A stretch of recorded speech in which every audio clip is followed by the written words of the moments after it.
бар. Өйткені біз қашанда асылдарын ардақтаған осы ел үшін еңбек еткен азаматтардың жыл бойы жасаған осы тәуелсіз Қазақстанды өркендету жолындағы еңбектерін жас ұрпаққа әрқашан үлгі өнеге еткен халықтың ұрпағымыз. Бүгін өздеріңіз куә болдыңыздар. Жаңа ғана Бекқожа атамыздың арнайы атымен аталатын өлкетану мұражайы ашылды. Оның ішінде талай тарихи уақыттардың, сәттердің суреттері, мәліметтері бейнеленген. Осында білім алған жас ұрпақ сол өлкетану мұражайында біраз азаматтардың тарихын танығанына сенім мол, өзгелерге үлгі болатын.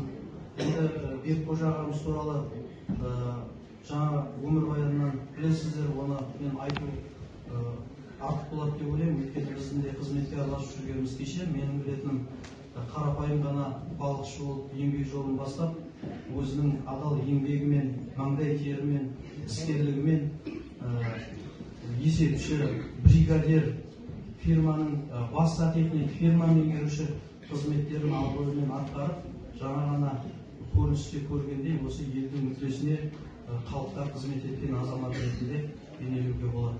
Онан кейін жаңа қызметке араласып жүргенімізде енді білетінім, менің осы ауылдық ардагерлер кеңесінің төрағасы ретінде елдің бірлігіне, ағайынның ауызбіршілігіне қызмет етті. Тәуелсіздік алған алғашқы жылдарда өздеріңіз білесіздер, қиын уақыттар.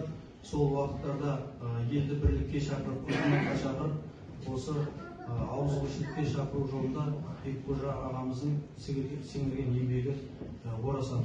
Анамызбен бірге талай ұлды өмірге әкелді, бірнеше ұрпақ әкелді. Қазір үлкен Бекқожа ағамыздың әулеті өсіп-өнген ауданның көлемінде, облыстың көлемінде осы елімізді дамыту жолында еңбек етіп жатқан азаматтар.